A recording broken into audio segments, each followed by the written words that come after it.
Welcome my dear student. আজকে class 10 এর mathematics এর প্রথম অধ্যায়টি আমরা শুরু করব।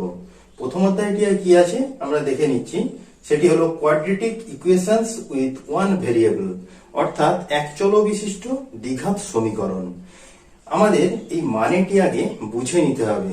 কোয়াড্রেটিক ইকুয়েশন মানে দ্বিঘাত সমীকরণ উইথ ওয়ান ভেরিয়েবল, অর্থাৎ এক চল বিশিষ্ট, মানে একটি মাত্র ভেরিয়েবলস থাকবে যেখানে। বাংলা মানেটা কি? এক চল বিশিষ্ট দ্বিঘাত সমীকরণ। এক চল বিশিষ্ট কথাটির অর্থ হলো মানে একটি এমন রাশি যে কেবলমাত্র চলতে পারে, অর্থাৎ চলতে পারে মানে এখানে কি মানের পরিবর্তন হতে পারে। সেই রাশিটি দিয়ে একটি দ্বিঘাত সমীকরণ তৈরি করতে হবে। দ্বিঘাত মানে দুটি ঘাত, অর্থাৎ সেই চলরাশিটির ঘাতের মানটি হবে 2। ঘাত মানে হচ্ছে মাথায় যেটি থাকবে সেটি হলো ঘাত। যেমন এখানে x এর ঘাত 1, আবার x স্কয়ার এর ঘাত 2। আমাদের চলরাশিগুলি কি কি আছে আমরা দেখে নিই। যেমন সাধারণত আমরা চলরাশিগুলি x, y, z ইত্যাদিকে চলরাশি হিসেবে ধরি। এখানে যেহেতু চলরাশিটি বলে দিলাম, এরপর ঘাতটা যেহেতু বললাম এখানে 2, অর্থাৎ এর মাথাতে যা থাকবে সেটি হবে ঘাত। তাহলে আশা করি বোঝা গেল এক চল বিশিষ্ট দ্বিঘাত সমীকরণ এই কথাটির মানেটি। তাহলে আমরা প্রথমে একটি দেখে নেব এমন একটি রাশি বা এমন একটি সমীকরণ, যে কোনো দ্বিঘাত সমীকরণটি সাধারণত কোন ফরম্যাটে থাকে আমরা সেটি দেখে নিচ্ছি। ax square plus bx plus c, এই ফরম্যাটে যদি কোনো রাশিমালা বা সমীকরণ থাকে তাহলে তাকে বলবো দ্বিঘাত সমীকরণ। এখানে চলরাশিটা কোনটা? x, আর এটা কি? এখানে x স্কয়ারের সহগ, বিটা x এর সহগ, এটা সবসময় ইকুয়ালস টু 0, এবং এখানে x স্কয়ারের যে সহগটি আছে তার মানটি সবসময় নট ইকুয়াল টু 0 যদি হয়, তবেই এই রাশিটি এক চল বিশিষ্ট দ্বিঘাত সমীকরণ হবে। না হলে এটি কখনোই এক চল বিশিষ্ট দ্বিঘাত সমীকরণ হবে না। এরপর আমরা আরেকটি সমীকরণ দেখে নেব। যেমন আমি লিখছি ax square plus by square কিংবা by প্লাস c। এই সমীকরণটিকে কি আমরা এক চল বিশিষ্ট দ্বিঘাত সমীকরণ বলতে পারি? কখনোই না। কেননা এখানে ভেরিয়েবলস কটা আছে আমি প্রথমেই বললাম, x, y, z কেবলমাত্র চলরাশি, x, y এবং z এইগুলিকে সবসময় আমরা চলরাশি হিসেবে ধরি, এবং a, b, c ইত্যাদি মানে আমাদের যে 26টা অ্যালফাবেট আছে তার প্রথমের গুলোকে সবসময় আমরা কোন রাশিমালার সহগ হিসেবে ধরি, এবং শেষের দিকে যেগুলি থাকে x, y, z ইত্যাদি এইগুলিকে আমরা সবসময় চলরাশি হিসেবে ধরি। সেই জন্য এই কথাটি কিন্তু ভালোভাবে মনে রাখতে হবে। সেই জন্য আমরা এখানে আমি এই যে সমীকরণটি লিখেছি এই সমীকরণটি দ্বিঘাত সমীকরণ কিনা কিভাবে বুঝবো? সহজেই বুঝতে পারবো যে এটি এক চল বিশিষ্ট দ্বিঘাত সমীকরণ নয়। কেননা এখানে চলরাশি এইটা একটা আছে আর এইটা একটা আছে, অর্থাৎ দুটি চলরাশি আছে, একটি চলরাশি নেই। সেই জন্য আমি এদিকে এক চল বিশিষ্ট দ্বিঘাত সমীকরণ কখনোই বলতে পারি না। আমরা প্রথমেই আজকে ক্লাস 10 এর যে প্রথম অধ্যায়টি যেটি আছে সেই প্রথম অধ্যায়ের কোষে দেখি 1.1 থেকে পুরো অঙ্কগুলি করে নেব। খুব সহজভাবে করে নেব যাতে তোমরা খুব সহজে বুঝতে পারো। খুব সহজভাবে ভালোভাবে স্টেপ বাই স্টেপ আমি বলে দেবো, তোমরা ভালোভাবে অঙ্কগুলি প্র্যাকটিস করবে, দেখবে খুব সহজ হয়ে যাবে। এবং পুরো ভিডিওটি দেখবে এবং প্রতিটা স্টেপ লক্ষ্য করবে যে কিভাবে আমি অঙ্কগুলো করছি। যারা অঙ্কে বলতে গেলে খুবই কাঁচা তাদের জন্য একদম আমি স্টেপ বাই স্টেপ খুব ভালোভাবে অঙ্কগুলি করে দিচ্ছি, খুব ভালোভাবে তোমরা দেখো। এছাড়াও যদি আর কোনো কিছু সমস্যা থেকে থাকে তো কমেন্টে সেগুলি জানাবে, এবং ভিডিওটি ভালো লাগলে অবশ্যই লাইক করবে। চলো আমরা দেখে নিই আমাদের ক্লাস 10 এর যে প্রথম রাশিমালাটি আছে 1-এর 1, সেটির অঙ্কগুলি আমি পুরোটি করে দিচ্ছি। এছাড়াও আমি অঙ্ক করাতে করাতে মাঝে মধ্যে কোনো অসুবিধা হলে এবং এই এক চল বিশিষ্ট দ্বিঘাত সমীকরণ সম্বন্ধে। কেন এটি এক চল, এটা দ্বিচল নয়, কেন কেন বলবো তো দ্বিচল তো আমি দেখিয়ে দিলাম, কেন দ্বিচল নয়, এটা এক চল বিশিষ্ট সমীকরণ। এটা দ্বিঘাত সমীকরণ কেন বলা হচ্ছে, এক্স এর মান 2 থাকলে এক্স স্কোয়ার যদি থাকে তাহলে এটাকে আমরা দ্বিঘাত সমীকরণ বলবো। মানে কি, এক্স এর মাথায় সবসময় এটা পাওয়ারটা, এটা পাওয়ার বলা হয়, এটা 2 থাকবে, 2 থাকলে দ্বিঘাত হবে। এক্স এর পাওয়ার 1ও থাকতে পারে, এক্স এর পাওয়ার 3ও থাকতে পারে, এইভাবে হতে পারে। কিন্তু যেহেতু আমরা দ্বিঘাত সমীকরণ করছি তাই জন্য সবসময় রাশিমালাটিতে এক্স এর মান সর্বোচ্চ 2 হবে, তবে আমরা এটিকে দ্বিঘাত সমীকরণ বলবো। তাহলে চলো আজকের ক্লাসটি শুরু করি। তাহলে আমরা প্রথমেই যে কোষে দেখি 1.1 আছে, সেখানে আমরা প্রথমেই দেখতে পাচ্ছি একের দাগে যেটি আছে, নিচের বহুপদী সংখ্যামালার মধ্যে কোনটি অথবা কোনগুলি দ্বিঘাত বহুপদী সংখ্যামালা বুঝে লিখি। তোমরা বইটি খুলে দেখে নিতে পারো, আমি বইটি থেকে অঙ্কগুলি তুলে নিচ্ছি প্রথমে, তারপর আমি অঙ্কগুলি কষে দিচ্ছি। আমরা দেখতে পাচ্ছি কি বলেছে, 1 নম্বরে নিচের বহুপদী সংখ্যামালার মধ্যে কোনটি অথবা কোনগুলি দ্বিঘাত বহুপদী সংখ্যামালা বুঝে লিখি। অর্থাৎ আমাদের দ্বিঘাত সংখ্যামালাটি কেবলমাত্র লিখতে হবে। এখানে কটা আছে, 4টে অঙ্ক আছে, 4টের মধ্যে কোনটা দ্বিঘাত সংখ্যামালা সেটি আমাদের এখানে সঠিক উত্তরটি লিখতে হবে। আমি অঙ্কগুলি এখানে তুলে নিয়েছি, এবার অঙ্কগুলি করে দেখিয়ে দিচ্ছি কিভাবে অঙ্কগুলি করবে। 1 নম্বরে আছে x square minus 7x plus 2। আমি যে সমীকরণ একটি দেখিয়েছিলাম, a x square plus b x plus c, এই সমীকরণ হিসেবে যদি কোনো সংখ্যামালা থাকে তাহলে অবশ্যই সেটি দ্বিঘাত সংখ্যামালা হবে। তো আমরা প্রথমটি দেখেই বুঝতে পারছি যে এটি অবশ্যই দ্বিঘাত সংখ্যামালা হচ্ছে। এক্স এর সর্বোচ্চ ঘাত কি 2 আছে, তাই জন্য আমরা এটি দ্বিঘাত বহুপদী সংখ্যামালা এটিকে বলবো। 2 নম্বর যেটি আছে এটাকে আমি একটু ভেঙে দেখিয়ে দিচ্ছি কিভাবে হবে। 7x⁵, এখানে সর্বোচ্চ ঘাত কত আছে, 5 minus x into x plus 2 সমান কি করতে পারি, 7x⁵ minus x square plus 2x। তো এখানে এক্স এর সর্বোচ্চ ঘাত কত আছে, 5। অর্থাৎ আমরা এটিকে দ্বিঘাত সমীকরণ কখনোই বলতে পারি না, অর্থাৎ দ্বিঘাত সংখ্যামালা কখনোই বলতে পারি না। কেন না, এক্স এর সর্বোচ্চ ঘাত 2 থাকলে তবেই সেইটি দ্বিঘাত সংখ্যামালা হয়, কিন্তু এইখানে সর্বোচ্চ ঘাত 5 আছে, অতএব এটি দ্বিঘাত সংখ্যামালা নয়। 1 নম্বরটি দ্বিঘাত সংখ্যামালার মধ্যে পড়ছে, 2 নম্বরটি পড়ছে না। 3 নম্বরটি দেখে নেব।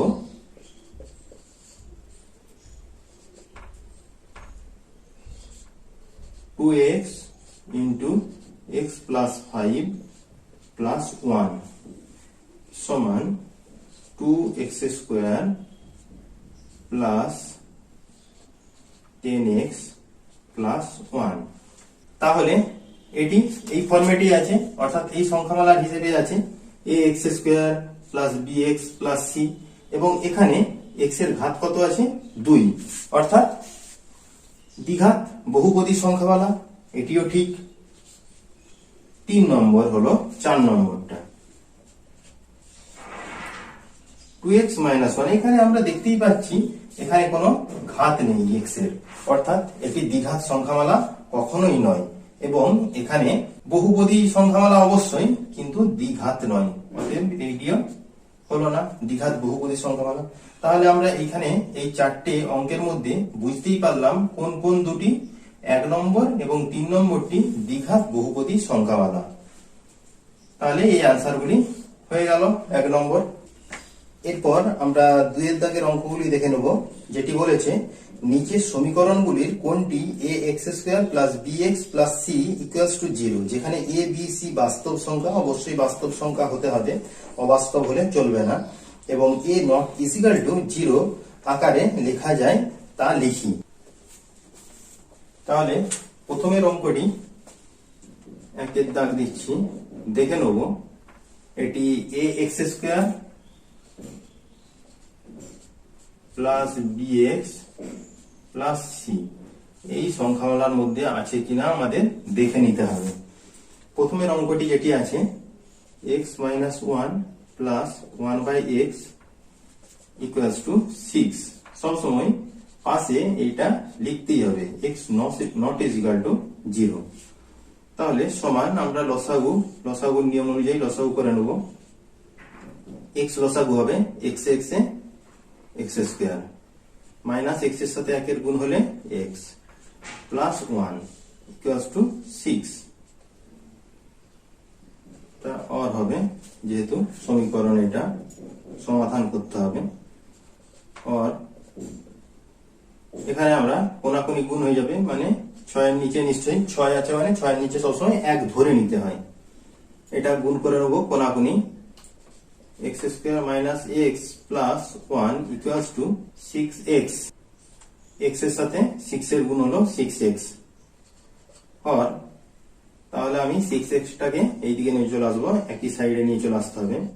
x square minus x plus 1 minus 6x equals to 0 और x square minus 6x 1x minus 7x plus 1 equals to 0। তাহলে এখানে কি হবে x not is equal to 0। আমরা তাহলে রাশিমালাটি এইভাবে নিয়ে চলে আসতে পেরেছি। তাহলে আমরা দেখতে পাচ্ছি এই সংখ্যামালাটিকে আমরা এই আকারে প্রকাশ করতে পেরেছি, অর্থাৎ এই 1 নম্বর সমীকরণে যেটি আছে এটি ax square plus bx plus ac এই সংখ্যামালার আকারে প্রকাশ করা গেল। এরপর আমরা 2 এর যে দাগটি আছে এটা 1 এরটা হয়ে গেল। এরপর 2 এর দাগটা দেখে নেব যে ax square plus bx plus c আকারে একে প্রকাশ করা যায় কিনা। তোমরা অঙ্কগুলি ভালোভাবে সব তুলে নেবে। দুয়েরটা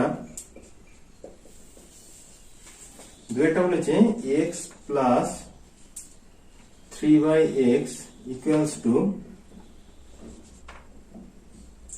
x square x not is equal to 0। और বা যা হোক লিখতেই পারো। এখানে এটা লসাগু করে নেব, এটা x লসাগু হবে x square plus 3 equals to x square.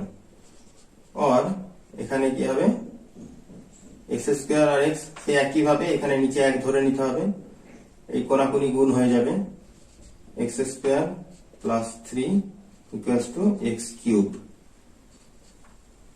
और আমি যদি রাশিটিকে ওইদিকে নিয়ে চলে যাই হয়ে যাবে x cube minus x square minus 3 equals to 0। তাহলে এই রাশিটিকে ওইদিকে নিয়ে চলে গেছি, x কিউব প্লাসটা মাইনাস হয়ে গেছে মাইনাস x স্কয়ার প্লাসটা মাইনাস হয়েছে মাইনাস 3। তাহলে এই রাশিটি কি ax square plus bx plus c আকারে হলো? কখনোই না, এখানে সর্বোচ্চ ঘাত 3 চলে এসেছে। তাহলে এই রাশিমালাটি কখনোই এই আকারে প্রকাশ করা গেল না, অর্থাৎ 1 নম্বরটি ঠিক হয়েছিল, এই আকারে প্রকাশ করা গিয়েছিল, 2 নম্বরটি প্রকাশ করা গেল না, অর্থাৎ 2 নম্বরটি হবে না। এরপর 3 নম্বরটি দেখে নেব। 3 নম্বরটি x স্কয়ার, আমরা এখানে দেখতেই পাচ্ছি অঙ্কটির মধ্যে ভালোভাবে লক্ষ্য করলেই বোঝা যাবে এখানে একটি মাঝে রুট ওভার x আছে, অর্থাৎ এখানে কিন্তু x এর পাওয়ারটি 1 এর 2, রুট ওভার মানে সবসময় পাওয়ার হয়ে যাবে সেটা 1 এর 2, আর এটা স্কয়ার আছে। এই সমীকরণটি কখনোই ax square plus bx plus c আকারে প্রকাশ করা যাবে না, কেননা এটা ঠিক থাকলেও bx এর জায়গায় এখানে রুট ওভার আছে, এটি কখনোই ax square plus bx plus c আকারে প্রকাশ করা যাবে না। এবং 4 নম্বর যে অঙ্কটি আছে এখানে দেখতে পাচ্ছি x মাইনাস 2 এর whole square equals to x square minus 4x plus 4। এখানে এটি ভেদ আকারে হয়ে যাচ্ছে, মানে আমরা a মাইনাস b এর হোল স্কয়ারের ফর্মুলা কি জানি, a square minus 2ab plus b square. তাহলে a স্কয়ার মানে x square minus 2 into a into b মানে 2 দুগুণে 4x প্লাস b স্কয়ার। তাহলে এইটাকে ভাঙলে আমরা এটা পাচ্ছি। কখনো এখান থেকে আমরা ax প্লাস b, তবু দেখিয়ে দিচ্ছি আমি, ax plus bx plus c আকারে প্রকাশ করা যায় কিনা, যাবে না। x মাইনাস 2 এর whole square equals to x square minus 4x plus 4। তাহলে দুটো রাশি সমান হয়ে যাবে দুপাশটাই। और a square minus 2 into a into b plus b square equals to x square minus 4x plus 4 और x square minus 4x plus 4 equals to x square minus 4x plus 4।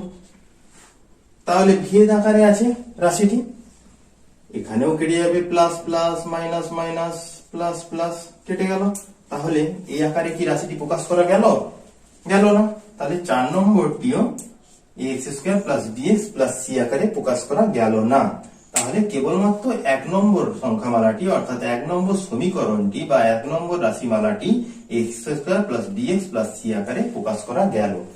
তাহলে আমাদের 2 এর দাগটি কমপ্লিট হয়ে গেল। এরপর 3 এর দাগে চলে যাব। প্রথমে আমি অঙ্কগুলো তুলে নিচ্ছি, তারপরে অঙ্কগুলো বোর্ডে করে দেখিয়ে দেবো। তোমরা ভালোভাবে অঙ্কগুলি প্র্যাকটিস করতে থাকবে, দেখবে খুব সহজভাবেই হয়ে যাবে।